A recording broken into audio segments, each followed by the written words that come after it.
Welcome back to Yahoo Finance Live, everyone. Inflation crushing consumer confidence nationwide. A recent survey by Morning Consult, it shows which states are losing consumer confidence in the midst of rising costs. Yahoo Finance's Dani Romero joins us with the latest breakdown. Dani?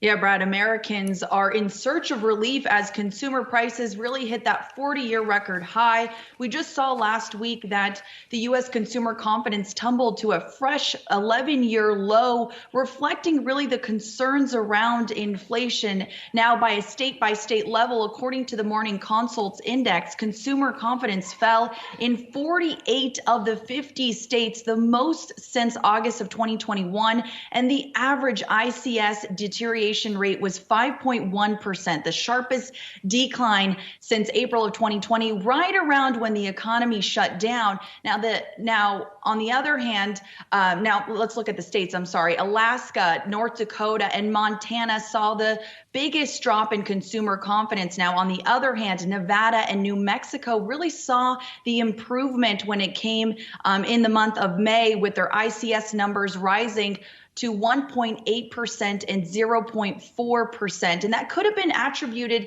to the fact that travel and tourism sector, they're really recovering from the pandemic. Now, according to this survey by Morning Consult, they saw the sharpest really decline in July of 2020 when it came to consumer confidence. And that was all due to the coronavirus cases really starting to surge up once again. And then from there, we were hit by supply chain issues that really caused an increase in prices.